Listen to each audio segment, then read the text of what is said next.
Hey, what's up guys? It's Telly Tay checking in with another weekly edition of the Lowdown. We're back today in the Freeheel Life shop. My background behind me is starting to have less and less things on it. We are getting close to mid-April, which means we're locking the doors for the summer. That does not mean, however, that we will not be available in some capacity if you have Telemark needs throughout the summer. We, however, only do Telemark stuff, which means we don't do bikes, we don't do boats, we don't do golf clubs, whatever your other local shop may do in the summer. We don't do that. We're just doing Telly stuff. We will always just do Telly stuff. We are open October to April for shop hours in the store. We'll probably still be available to some degree by appointment only, some degree via email throughout the summer, but starting to wrap it up. Don't have a lot of stuff left. We had a great year. Thank you for all the support this year. We had a ton of fun skiing. Certainly turned to winter here in Utah. A little later than normal, but January on, we've been loving life. We've been skiing a bunch. Been getting after it. Now, today, I would like to propose a fun question of going a little bit down a history lesson to the 1860s in the Telemark region of Norway. Now, this is a really fun piece of wall art that is actually a kid's ski that Josh was gifted by Osmund Klev, a traditional Norwegian ski maker. Side note, there's a very cool YouTube video where Osmund, as a younger man than when Josh met him, walking through the process of going out into the woods, finding some trees, chopping the trees, shaping the wood, bending the tip with water and heat. The engraving on this was kind of like, instead of a modern ski with a top sheet graphic, this was partly to distinguish who the ski maker was. The tip shape here was slightly to distinguish who the ski maker was. And then this binding, which is what we would call a heel binding. So there's a toe loop that gets looped through the ski. This is, I believe, birch branches or some sort of thing like that, that it's a whipped, like really light and young tree that then they can form into basically a rope, but this is actually made of wood. And before this, basically we just had toe bindings that held our toe in so that we could use skis as a mode of transportation. These Telemark Norwegians, Sondre Norheim, the father of Telemark skiing, were looking to use skis as a form of recreation, which recreation is fun when you have more control going down. So they had this heel bail binding that wrapped around our heel where our foot would slide underneath here, and then this would rig up behind the boot.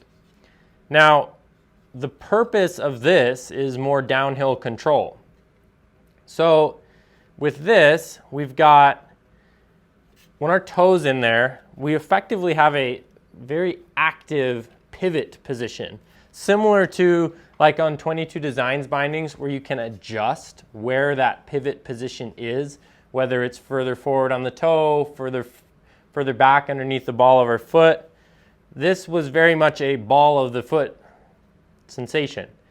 Josh has actually skied, not this pair, this is for children, but has skied a adult-sized version of this ski. And he described it as being very rigid this way, or very active, because it really held the ball of your foot on the ski. It was very soft laterally, low-cut boot. This does not have a lot of torsional rigidity, but it was adding more ball of the foot pressure for control. So, quick history lesson on this is that these Norwegians were looking for downhill control. Now, this is also a much more modern, maybe 100 years later, traditional, not as traditional as that Norwegian ski that I was just holding, but a traditional ski in the Telemark world in North America. Now, a 3-pin binding is not very active. Where that binding is pivoting is on your 3 pins, which is in front of your toe. So a very neutral feeling binding. Now, this ski is also very straight. One thing I did not touch on this ski shape is that this ski actually has side cut. It has some shape because side cut shape to the ski allowed for that ski to turn better. So we were looking for downhill control with a more rigid binding, downhill control with a ski that was easier to turn. So as opposed to this, which is very much a ski that came from the Nordic route that re-inspired Telemark skiing in North America, very different concept here. You know, an adult size version of that ski is pretty wide. It's got side cut. It's got a binding that's got a lot of activity. And this is very narrow, not a lot of side cut, a very neutral feeling binding. With the boot wise, this is often used with a lace-up leather 75mm 3-pin boot, similar to maybe even a Solo Extreme, might be even pushing the stiffness and power of that boot as compared to even like in a Solo Snowpine, which is much more Nordic style, where very low cuff, very soft, torsionally. The boots that these guys would use were probably, need to fact check myself here, but probably a reindeer hide that they made themselves, because skiing in the 1860s in Norway, there's probably a lot of do-it-yourself to figure this out, to how to make the ski, to how to make the ski boot.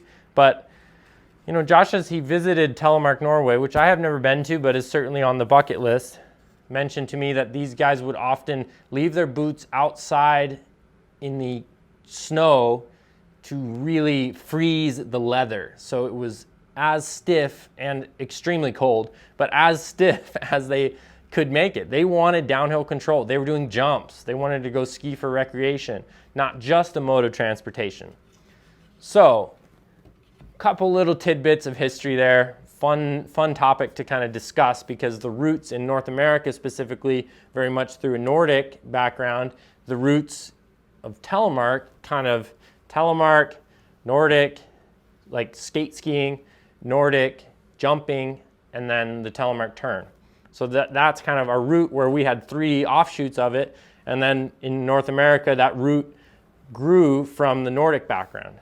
So my question to you today, if Sondre Norheim was still alive and he walked into the Freeheel Life shop today, what would I sell him? Would he be looking for downhill control, recreation, power, activity, or would he be asking me for a leather boot and a 3-pin binding? Or would I sell him on a super powerful boot and a super powerful binding and a ski with side cut? Interesting little thought experiment. Throw your comments down below. I'd love to hear what you think. I kind of think it would be more towards the downhill power of it. Who could say? He's buried in North Dakota. This is purely a thought experiment. But I hope you had a fun time watching this, going through a couple little tidbits of history with the roots of our sport. I will be back next time. As always, you can find us on social media at Freeheel Life, pretty much all the social medias. Please subscribe to our mailing list. There's a link at the bottom of freeheellife.com's homepage. Once a week, we'll send you some news, some topics, some videos, some deals on products, some events that may be happening. Events maybe more next season, hopefully, when we can get life back to normal with planning events and getting people together and all that good stuff. Thanks for watching. Please hit subscribe. Please hit that like button. Makes us feel good. Love to hear the comments. I will see you next time. Spread Telemark.